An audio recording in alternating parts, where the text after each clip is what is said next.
हेडलाईन्सचे प्रायोजक आहे NBC bearings, लांब पळण्यासाठी। 15 वर्षांपूर्वी मावळत्या सूर्याच्या साक्षीनं खोटी शपथ घेणाऱ्यांना शिक्षा देण्याची वेळ आली आहे। माढ्याच्या पाणी प्रश्नावरून मोदींचा शरद पवारांवर हल्लाबोल।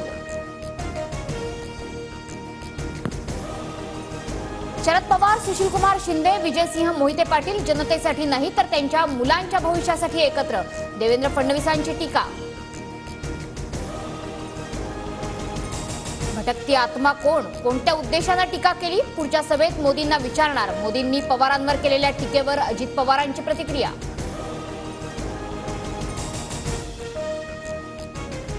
4 जून नंतर महाराष्ट्र भाजपसाठी स्मशानभूमीसारखं होईल, त्यामुळे मोदींचाच अतृप्त आत्मा राज्यात भटकतोय, संजय राऊतांचं मोदींना उत्तर। नरेंद्र मोदी हीच भटकती आत्मा, नाना पटोलेंची टीका, तर नरेंद्र मोदींनी पुण्यात वापरलेल्या भाषेचा निषेध, अमोल कोल्हेंची प्रतिक्रिया। मुंबईतल्या उमेदवारांची यादी आज जाहीर होणार, 3 उमेदवार मराठीच असणार, मुख्यमंत्री शिंदेंची माहिती।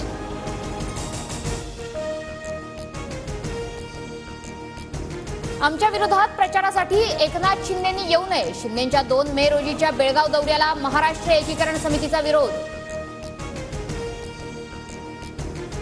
शिंदेंच्या शिवसेनेकडून उत्तर पश्चिम मुंबईतून रवींद्र वायकर यांना उमेदवारी, रवींद्र वायकर विरुद्ध अमोल कीर्तीकर अशी लढत होणार। महायुतीला नाशिकचा उमेदवार उद्याच घोषित करावा लागणार, 2 मे रोजी महायुतीचे नाशिक आणि दिंडोरीचे उमेदवार एकत्र अर्ज भरणार, सूत्रांची माहिती। मुंबई आग्रा महामार्गावरील चांदवडजवळ एसटी आणि ट्रकचा भीषण अपघात, अपघातात 4 प्रवाशांचा मृत्यू, शासनाकडून मृतांच्या कुटुंबियांना 10 लाख तर जखमींना 5 लाखांची मदत।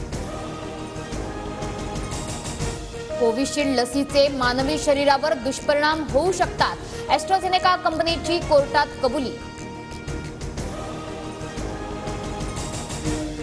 व्हायरल व्हिडिओ प्रकरणी कर्नाटकच्या हसनचे खासदार प्रज्वल रेवन्नांची पक्षातून हकालपट्टी करणार, जेडीएस प्रमुख कुमारस्वामी यांची माहिती। हेडलाईन्सचे प्रायोजक आहे एनबीसी बेरिंग्स, लांब पळण्यासाठी।